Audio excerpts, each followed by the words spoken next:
looks in horror as your flesh self becomes 2D. Oh, I didn't read. Man, every now and then, I'll miss reading something, and I feel so sad because I'm like, I want to make sure that I read everything in chat, and then eventually it happens, but I miss something. I'm like, oh god, and I'll watch my own VOD because I'm editing something, and I'll see a really funny comment and be like, god damn it, I didn't see that at the time. How did I miss it? Yeah, I think I just have to get used to that with streaming. But I feel like that's one of my favorite things about streamers, when they try their best to read everything in chat. So I want to be a part of those guys. To be honest, I still can't go back and watch my own voice. I get it, because like, it can be tough. I don't like hearing my own voice. Like, it's kind of weird, because it's like I do a lot of stuff involved with hearing my voice and like stuff like that. And I don't know how to like interpret my own voice or whatever, I guess, because I'm like, people tell me I have a deep voice, and then when I hear my own voice, I'm like, I sound like a child. I sound like a 15-year-old. I sound like, I don't know. I sound like a baby, man. It's weird. You have to come to terms with yourself and then just ignore it. Pretend it never happened.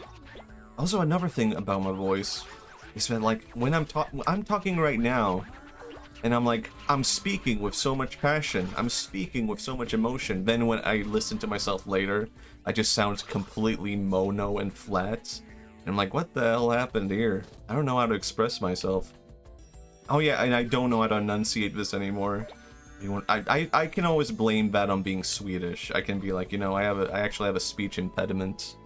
I was born in Sweden. Because that makes me legitimately cringe when I go back to like old videos of mine or old recordings of me, and I could not make the difference between Y and J. So I would say yogurt as jogurt and stuff like that, and that's like a common like Swedish thing, but I legitimately I could not hear the difference. I could not tell the difference, and I was just like, I don't, is there something wrong with me? And it turns out I was just Swedish. George of the jungle. And I used to say George, like George. And people were like, what the hell what are you trying to say? You know, George W. Bush? Like, oh, George. Yeah, George, you got a job? A what? You got a job? Have you done pronunciation training? Your accent is hardly noticeable at this point. No, I just decided, this is gonna sound maybe a bit weird, but like, I decided at one point that I'm just gonna do like an impression of what an American sounds like.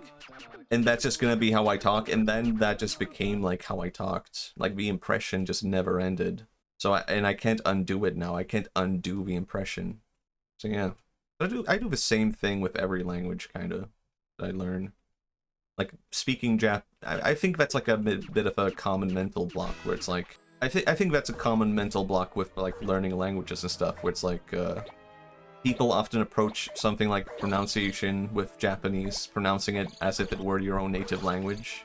But you have to like get into the mental block of like how a Japanese person pronounces something is different, and you have to like, I don't know, the way I imagine it is like I'm a baby hearing a word for the first time. Because a baby doesn't have all these like assumptions of like this word sounds this way, and you make it using these sounds or whatever. You just imitate how a baby would imitate a sound.